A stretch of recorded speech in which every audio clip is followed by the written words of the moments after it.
Hello and welcome to the Sports Update. As I mentioned on last week's report, softball needed to win Friday against Holliston to qualify for the state tournament. In the bottom of the second, Natalie Gale broke open the scoring for the Mustangs with a hit back to the pitcher but scoring Madison Collins. Then in the top of the third, Holliston would hit a 3-run home run to put them ahead to 3-1.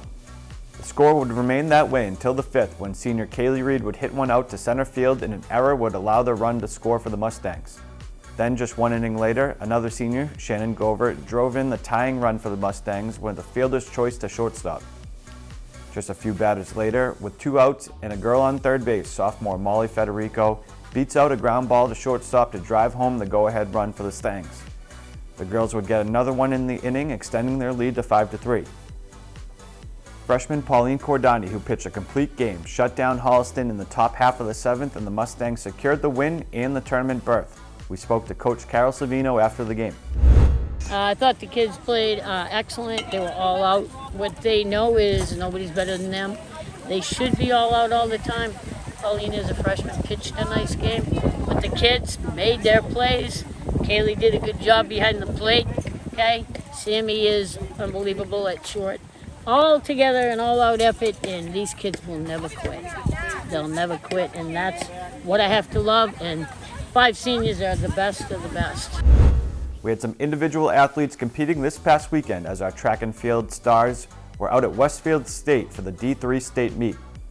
There were some great finishes for the Mustangs, with Christina Fontaine placing 5th in the 100, Eric Wale, Jordan Woodley, Isaiah Groupie, and Elias West placing 4th in the 4x100, and it was topped off by Isaiah Groupie finishing as a D3 runner-up in the 200.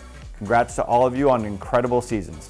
The rest of the team sports had the week off and awaited the seeding of the MIAA state tournament.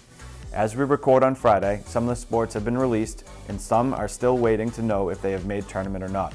What we know so far is baseball is the number 11 seed and will be hosting the Neshoba on Monday night at 7 p.m. in Balch. If you're unable to make it down to the field, you can watch it live on our community channel. Softball is the number 35 seed and will be traveling to number 30 Wilmington on Saturday afternoon at 4 p.m. Both lacrosse teams are awaiting their seedings, which should be released Saturday afternoon. Volleyball and our tennis teams both missed tournament this year.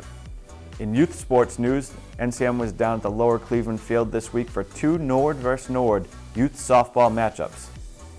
Tuesday night, the Wolverines took on the Ducks for the opportunity to move on to play the Bulldogs. The Ducks got on the board early, scoring 3 runs in the first, and the Wolverines responded, scoring 2 of their own. Then the Wolverines pitcher Sarah Randall settled in. She only allowed 3 more runs in the remainder of the game, and the Wolverines came away with the 8-6 win. Then on Thursday, they were back at it, this time against the Bulldogs. The Bulldogs pitcher, 7th grader Anna Iantoska, had an amazing game, striking out 8 of the first 9 batters and 17 in total. Sarah Randall pitched well for the Wolverines, but the Dogs proved to be too much. Allison Grenham led the way at the plate for the Bulldogs, going 4 for 4 and scoring 2 runs in their 8-3 win. Well, that's all for sports this week. Make sure to tune in Monday night for the first round tournament matchup for the Mustang baseball team.